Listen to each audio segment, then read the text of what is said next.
El límite más gordo es la protección de datos. Y con esto casi acabaré mi intervención con algunos ejemplos. Aquí la cuestión es la siguiente. Todos tenemos datos. Un dato de carácter personal es cualquier información relativa a una persona identificada o identificable. Mi nombre y apellidos es un dato. Mis ingresos. Un análisis. Una fotografía. Un registro de vídeo. Todo eso son datos personales. Y en la información que vamos a hacer pública van a haber datos personales. Siempre. Y aquí hay una recomendación que es fundamental. Y es que a veces hay que empezar a pensar en cómo organizo mis documentos para hacer fácil liberarlos sin que haya datos personales. Es decir, si en un trámite determinado X, el que sea, en un informe que hemos hecho para un ciudadano, su nombre y apellidos aparece cada 3 párrafos, tengo un problema serio. Pero si su nombre, apellidos y domicilio aparecen solo en el primer párrafo, y después hablo del administrado, anonimizar eso es muy sencillo. Por tanto, empieza a ser importante cómo redacto la documentación para poder liberar el máximo de información posible. Sé que es complicado, pero estamos ahí porque, insisto, lo que no puede ser el derecho a la protección de datos es una excusa para no dar información. Lo que nos dice la norma es, coja usted la balanza y vea qué pesa más y qué pesa menos. Y a veces pesará más la información pública. Y en otras ocasiones los supuestos de anonimización o de liberación parcial de la información, usted no dará toda la información, pero dará una cuanta, siempre que no se pueda identificar al sujeto. El problema de esto es que hay que ir caso por caso. Hay que tener en cuenta que si en nuestra ley la cosa es dudosa, en la Carta de los Derechos Fundamentales de la Unión Europea, el derecho de acceso a los documentos también es un derecho fundamental. No solo el derecho a la privacidad. Por tanto, estamos discutiendo entre iguales o casi iguales. ¿Cuál es el peligro? El que la palabra confidencial o protección de datos nos sirva para denegar el acceso a todo. Ese es el peligro. Insisto, es fundamental. La mera cláusula de confidencialidad no es argumento. Hay que balancear las cuestiones en conflicto. Y la ley nos establece criterios de ponderación. El primero es el menor perjuicio a los afectados derivados de los plazos de la Ley de Patrimonio Histórico.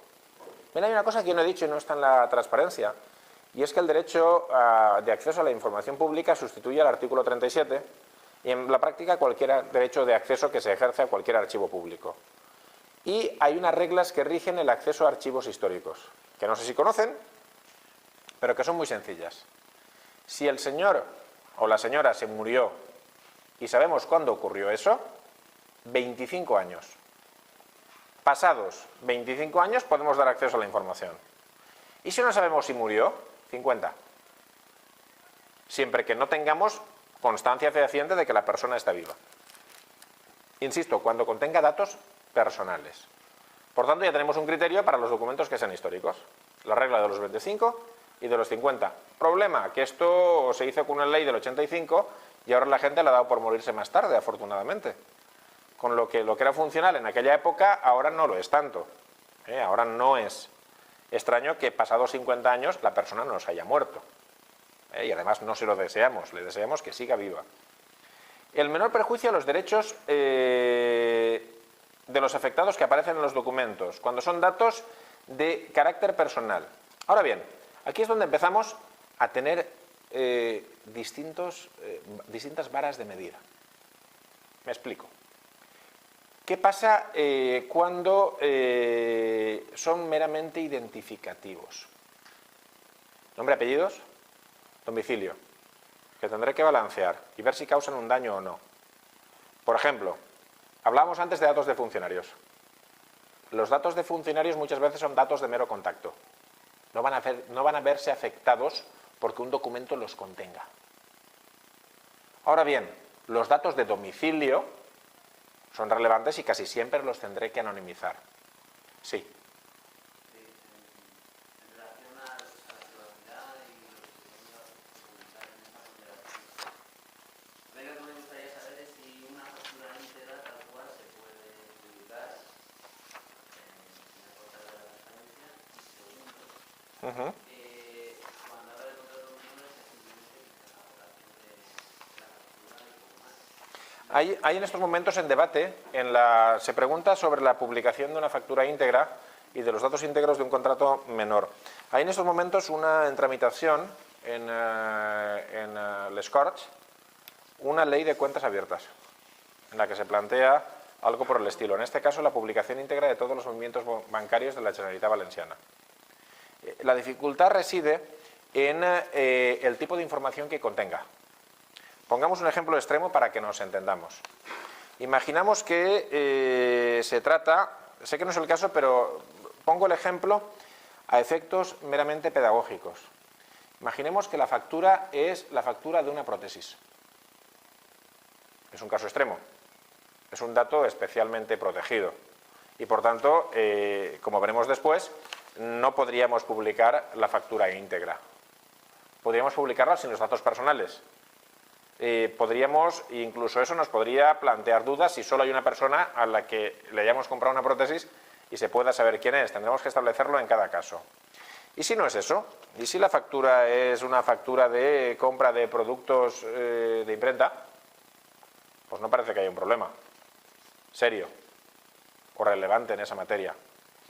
¿Y si es una factura, y así adelanto cosas que vendrán después en diapositivas posteriores, y si es una factura que contiene datos básicos no graves de una determinada persona, por ejemplo, un funcionario, y es un gasto menor, pero resulta que la publicamos en el portal de transparencia y esa persona tiene un problema, es decir, es víctima de violencia de género, empezamos a tener problemas.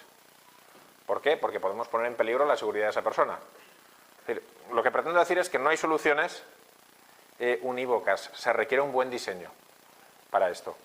Pero cuando se publica en el portal de la transparencia contrato menor, ¿Sí? la redacción de la factura teóricamente sería evitar la redacción de la prestación. Uno va a poner fecha, al menos va a poner fecha, concepto y cantidad. También va a poder poner proveedor, evidentemente. Ese proveedor puede ser una persona física o jurídica. Cuando es una persona jurídica, no hay derecho a la protección de datos. Cuando es una persona física que actúa en el comercio, en su calidad de autónomo o de comerciante navieero en los términos del Código de Derecho Mercantil, tampoco tiene derecho a la protección de datos. Por tanto, desde la perspectiva del proveedor, tampoco hay un problema. Nunca o casi nunca. ¿Cuándo puedo tener un problema? Cuando dentro del concepto, como he dicho, he insertado los datos de un funcionario que no tiene por qué. Es decir, si yo como funcionario, no es el caso, me hubiese desplazado aquí en taxi para impartir esta sesión, en realidad el concepto relevante es que un funcionario se ha desplazado a dar una charla y por eso ha usado un taxi. No que Ricard Martínez en concreto ha hecho eso, aunque a mí honestamente tampoco me importaría, ¿para qué mentir? No me parecería que... Y también se puede interpretar que en la medida en que se refiere solo a la pertenencia a una organización no sería demasiado relevante. Por tanto, en estos casos tan light va a ser difícil que tengamos un problema de protección de datos. Ojo, pero podría haber casos en los que sí. Dicho esto, también nos dicen que como criterio está el que quien nos pida la información sea un investigador. Y esto es muy complicado porque se refieren a la legislación sobre investigación. Bueno, pues un investigador es alguien que tiene una titulación y actividad investigadora, o el personal docente investigador de las universidades o de los centros públicos de investigación. Honestamente, el legislador aquí lo ha hecho muy mal, porque yo creo que cualquier vecino, cualquiera de los que está en esta sala, con el artículo 20 de la Constitución en la mano, tiene derecho a investigar. Y aquí el problema está en cómo le voy a dar los datos al investigador. Y esto no lo ha resuelto la ley. Podría ser que si hay datos personales, yo le haga firmar un contrato una declaración de confidencialidad. Desde luego, hasta hoy casi siempre lo resolvemos dándoles los datos anonimizados, pero eso tiene mucho coste. No siempre se puede hacer y va a ser difícil de resolver. Sí.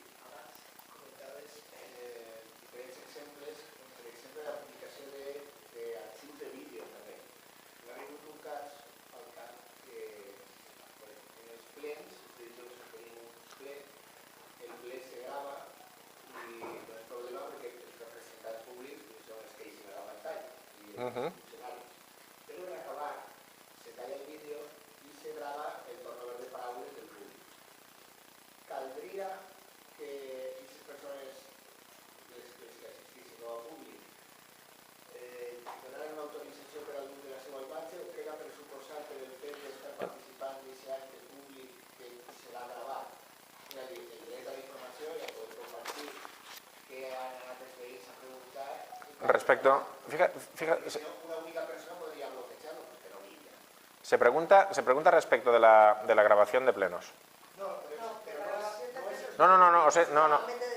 Perdonad, es que esto lo vamos a editar y entonces cuando yo hago esto es para que quede constancia, ¿vale? No estoy discutiendo lo que preguntáis, es para que después cuando lo editemos y corten alguna, como hemos decidido al final que intervenís, pues seguramente va a haber que revisar los minutos y cortar un poco para que tenga coherencia discursiva.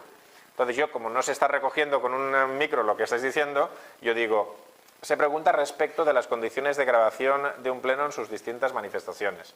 Esto plantea cuestiones de una parte organizativas y también cuestiones en relación con la información al público asistente. Desde una perspectiva organizativa, únicamente hay que tener una cierta prevención para aquellos casos en los que lo que sea objeto de debate pueda afectar a la intimidad o a los derechos de una persona. Esto se grabe o no, si hay público asistente es en sí mismo razonable.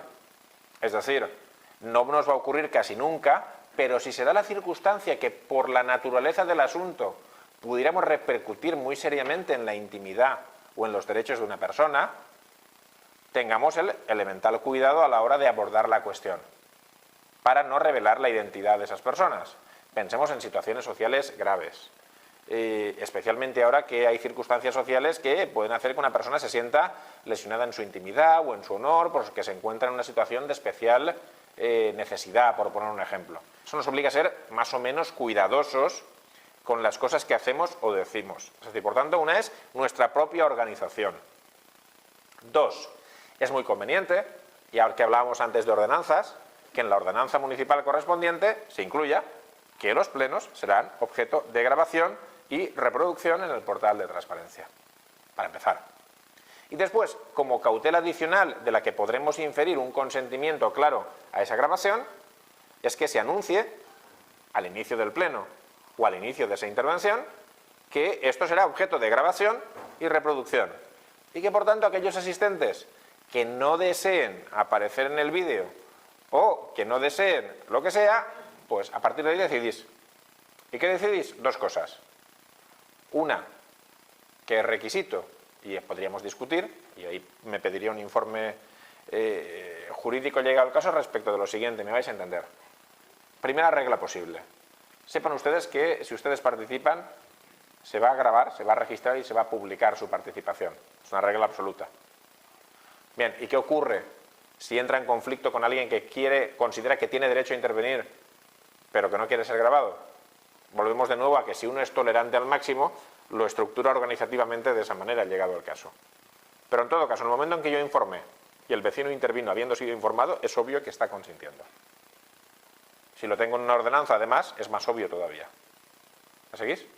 Por tanto, no habrían problemas graves de protección de datos. Los problemas de protección de datos realmente, cuando grabo un pleno o una actividad de este estilo, tienen que ver con la información que se comparte en el marco de las distintas intervenciones. ¿De acuerdo? Más cuestiones. Gracias por lo del micro, y esto lo cortaremos lo del micro, pero lo que se está grabando está saliendo de aquí. Entonces, aunque uséis micro, no sé si se va a recoger. Fijaos, hay un criterio general. Dice, la mayor garantía de los derechos de los afectados en caso de que los datos puedan afectar a su intimidad, a su seguridad o se refieran a menores de edad. Intimidad, seguridad, menores de edad. De seguridad hemos puesto ya un ejemplo muy claro. Tema menores de edad, o la cuestión de los menores de edad, es una cuestión muy relevante. Pero no solo porque lo diga la ley de transparencia, sino porque existe legislación específica en la materia. Tenemos la Ley Orgánica de Protección Jurídica de los Derechos del Menor, del año 96, y tenemos una Ley Valenciana de Protección de la Juventud y la Infancia. Y en las dos, el principio determinante es el del interés superior del menor. Por tanto, cuando la publicación de una información por razones de transparencia puede afectar a un menor, lo primero que hay que determinar es el interés superior de ese menor. Y eso prevalece frente a todo, sin ningún género de dudas. Les ajudes a seguir una vegada estiguin acabades de pagar, és possible que se demane que se quede el llistat de beneficiaris. Són menors. Son els pares. Però això podria afectar... La publicación de beneficiarios de ayudas cuando sean menores. Por ejemplo, se produjo hace mucho tiempo, se produjo un problema que acabó con una resolución sancionadora dictada frente a la Junta de Andalucía en relación con la publicación de los resultados de baremación de la adjudicación de plazas escolares. Aquello de que uno escoge el distrito. ¿Por qué? Porque la información se publicaba de modo tal que permitía obtener información o inferir información sobre los menores. Aquí es donde, sabiendo que hay menores concernidos, a la hora de organizar este tipo de materias, podemos hacer lo que, por otra parte, la sala estaba pensando, y es que los beneficiarios de la ayuda económica sean los padres, porque en realidad los beneficiarios de la ayuda, los beneficiarios de los libros son los menores que tienen los libros, pero los beneficiarios de la ayuda económica son los padres, que son los que no se gastan ese dinero. Por tanto, un modo de proteger al menor es que el beneficiario de la ayuda sea el padre, para que nos entendamos. Y ahora veremos que ya hay informes sobre el caso de las ayudas públicas. Datos especialmente protegidos. ¿Cuáles son? Los que están en pantalla. Ideología, religión y creencias, salud, vida sexual y origen racial. Todos esos datos exigen o consentimiento expreso, en el caso de los primeros, ideología, religión, creencias, afiliación sindical, o consentimiento, expreso y escrito en el primer caso, expreso en el segundo. Cuando nos enfrentemos a eso, en la mayor parte de las ocasiones lo más seguro es no facilitar esa información. La ley tiene un concepto jurídico indeterminado y es que dice que en el caso de los datos ideológicos que hubieran sido hechos manifiestamente públicos no habría problema. Pero lo cierto es que sí habría problema, en mi opinión. ¿Por qué? Porque en el ínterin en el que se aprobó la ley en nuestros días apareció una cosa que se llama derecho al olvido. Entonces, hay datos ideológicos que pudieron ser manifiestamente públicos hace 20 años, pero yo pienso que me causan un perjuicio a día de hoy y que no reflejan quién soy. Y que, por tanto, no deberían ser publicados. Hay casos, y España es uno de ellos, que dieron lugar a una sentencia del Tribunal Europeo de Derechos Humanos, la sentencia dictada en el caso Rotaru, de ciudadanos que habían sido indexados por la policía política de su país. Cosa que ocurrió. Y no va a ocurrir con un ayuntamiento, pero alguien podría querer acceder a la información obrante en los archivos de la Dirección General de Policía, donde se indexaba a peligrosos comunistas y gente de todo pelaje. Y esa persona puede tener su derecho a decir, oiga, va a ser que no. Por tanto, es un tema muy delicado que afortunadamente no creo que se nos plantee nunca en un entorno municipal. Subvenciones. Lo que en materia de subvenciones ha dicho ni más ni menos que el Tribunal de Justicia de la Unión Europea es que una cosa es la transparencia sobre las subvenciones y otra cosa es cómo las publico. Y nos dicen, usted tiene que seguir la regla del mínimo impacto. Es decir, tiene que publicar los suficientes datos para que haya transparencia, pero no tantos como para afectar a los derechos de las personas. Por ejemplo, mi domicilio personal, salvo que fuera evidentemente relevante. Porque en el caso en cuestión, por ejemplo, eran agricultores donde la actividad privada y su denominación personal se confundía, no eran SAs ni sociedades limitadas. Y se publicaron más datos de los que tendrían que haberse publicado. Por tanto, y volvemos a algo que diré al final, como entidad local lo que tenemos que hacer es diseñar bien las convocatorias. Ahora que sabemos que tenemos ese problema, cuando diseñemos la convocatoria, la diseñemos pidiendo aquellos datos que sabemos que podremos publicar y sabiendo qué datos no vamos a publicar. Hay que pensarlo desde cero. ¿Cuál es la solución? La llamada disociación o acceso parcial. Disculpad que no se ve bien la diapositiva. Al final, una de las cuestiones que permiten publicar los datos cuando tenemos un documento que contiene datos pero que queremos hacer transparente y que se puede transparentar es optar por lo que os decía al principio, la disociación, es decir, que no se pueda establecer ningún vínculo entre el documento y una persona. De ahí la importancia que os decía yo de que los nombres y apellidos no se repitan todo el documento porque después lo acabaremos anonimizando mal y tendremos un problema. Por cierto, a veces obtenemos datos a través de las propiedades del documento. Es decir, hemos anonimizado un dato, hacemos un guardar como y resulta que el ordenador tiene el nombre y apellidos del funcionario que lo generó y tú te vas a las propiedades y obtienes datos. O hemos eliminado un correo electrónico, pero no nos hemos dado cuenta que el procesador de textos, y en eso Word es muy malaje, ha mantenido como dato oculto, es decir, donde ponía ricard.martinez@dival.es, hemos puesto xx@dival.es, pero no nos hemos dado cuenta que al generar Ricard Martínez se había generado un hipervínculo y el hipervínculo de debajo sigue recogiendo ricard.martinez@dival.es. Es la mala leche que tienen los procesadores de texto y la anonimización. Son dos tonterías que no son teoría, es que las he visto. Han pasado en instituciones en las que yo he estado y hay que tener un cierto cuidado. Y lo otro es el acceso parcial. Hay documentos a los que se puede acceder, otros a los que no, o partes de documentos. No nos vamos a enfrentar a estas cosas muy habitualmente, afortunadamente. Bueno, ya os había dicho este tipo de cosas, había adelantado el contenido de esta diapositiva y por tanto recordad que pueden persistir datos que permiten reidentificar, los links, anonimizar es anonimizar. Hay veces que pseudonimizamos, es decir, utilizamos un criterio, no, mire, anonimizar no solo es quitar Ricard Martínez. Si hay alguna información que vincula a Ricard Martínez de modo unívoco a ella, aunque no esté su nombre, estamos pseudonimizando, no estamos anonimizando. Reutilización. Esto es muy interesante. Y es que, y me pongo ya no al lado del ayuntamiento, sino del lado del que recoge esa información. Es decir, que alguna información aparezca en la página web publicada con nombres y apellidos no significa un uso libre, No significa que, uy, qué bien, aquí tengo los datos de contacto de todos los funcionarios de la casa y voy a cogerlos, me voy a hacer una base de datos y les voy a vender cosas. La cosa no va así, Es decir, el que reutiliza los datos, cuando hay datos, se obliga a cumplir con la ley de protección de datos y no lo puede utilizar libremente. Es decir, si alguna vez nos llaman al diciendo es que los datos son públicos por transparencia y los puedo usar. No, amigo. Usted los puede usar cumpliendo con la ley. La misma que he tenido que cumplir yo, la de protección de datos. Así que no crea que esto es un camino abierto. ¿Qué hemos hecho algunas instituciones o qué han hecho algunas instituciones? Poner una mención en algún sitio de esa página, de ese portal, que diciendo, oigan, los datos que aquí se publican, los datos personales, se publican exclusivamente para fines de transparencia.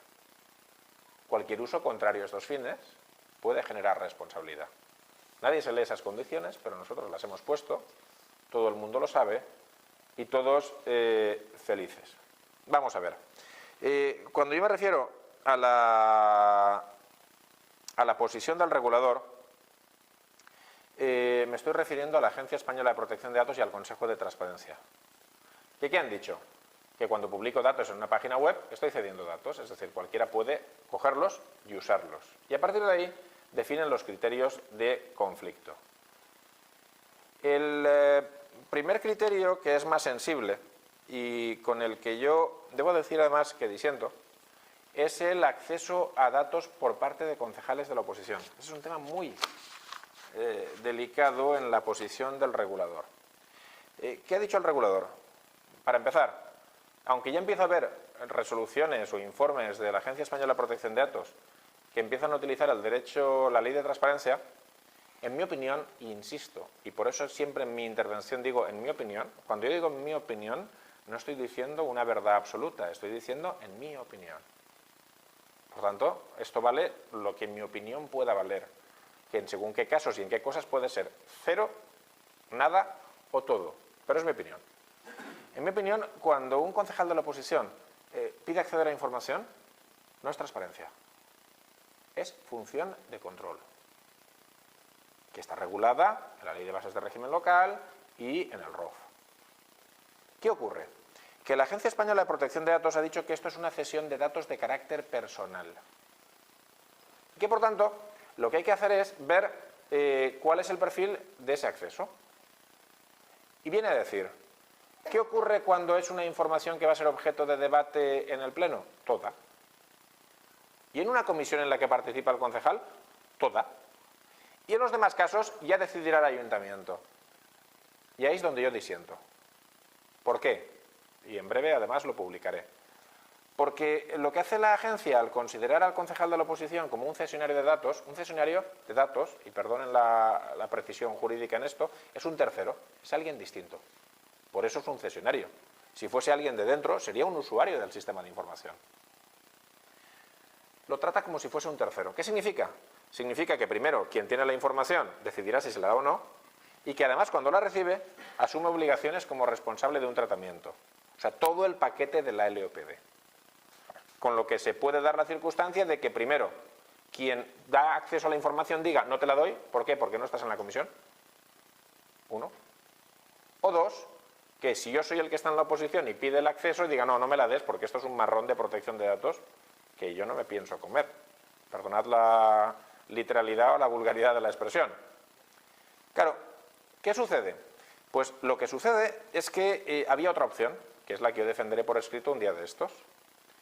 Y es que cuando un señor ejerce su labor de oposición, es tan representante público del artículo 23 de la Constitución que como cuando uno ejerce su labor de gobierno. Eso sí, con cautelas. ¿Qué cautelas? En el momento en que eres usuario de un sistema de información tienes deber de secreto. Es decir, tú accedes a la información en ejercicio de tus funciones, no para revelarla a terceros, que sería cosa distinta. No sé si me va siguiendo el hilo de mi pensamiento. No obstante, a día de hoy, lo que se está aplicando o el criterio del regulador es el que tienen ahí, en el informe 182 de 2014. Es público, está en la página web de la Agencia Española de Protección de Datos. A partir de ahí, cada uno decida. Se ha planteado también, en este caso, tanto la Agencia Española de Protección de Datos junto con el Consejo de Transparencia, qué ocurre respecto del acceso a información relativa a remuneraciones de cargos públicos y funcionarios. Y ahí lo que se ha establecido es una escala. Esto tiene mucho que ver con una pregunta que se hacía antes. ¿A qué información accedo? Hombre, depende. Cuando es un órgano directivo, de ministro, secretario de Estado, subsecretario, director general y así hasta subdirector general, el ámbito de privacidad es menor. Y por tanto es cuando vamos a aquello de que si alguien ejerce su derecho de acceso y quiere las retribuciones, se las darán brutas, eso sí. Y lo mismo ocurre cuando sea personal eventual, asesores libremente designados. ¿Por qué? Porque a diferencia de lo que ocurre en la función pública, en una oposición, no se concurre por el principio de mérito y capacidad, sino que alguien decide que este señor o esta señora va a ser mi asesor. Punto. Y esa es la razón porque algunos, por ejemplo, el Ayuntamiento de Valencia, si no recuerdo mal, tiene publicados los ingresos de los asesores, si no me falla la memoria. Y con el personal funcionario de libre designación, ahí es donde empiezan a afinar. Oye, depende del puesto. Depende del nivel de responsabilidad del puesto. Y no es lo mismo un nivel 30, que toma ciertas decisiones, y de hecho literalmente lo dice así el informe, que un 28 o inferiores. Esto tendrás que ir aquilatando, y cuanto menor sea el nivel y la responsabilidad, menor información.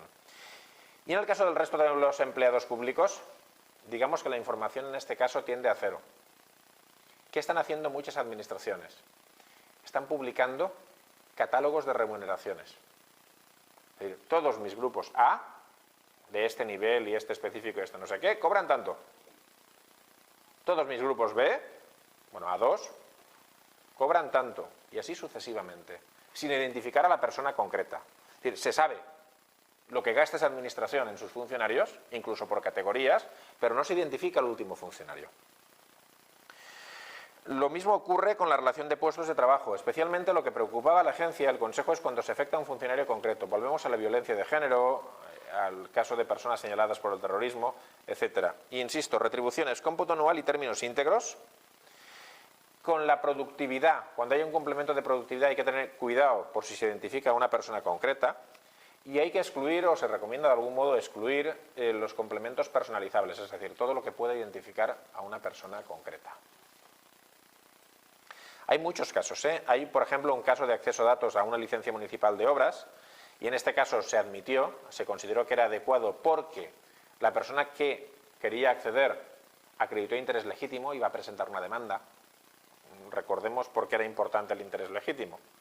Un acceso por mera curiosidad, a lo mejor la agencia hubiera dicho que no, pero en este caso era para interponer una demanda y por tanto había interés legítimo del antiguo.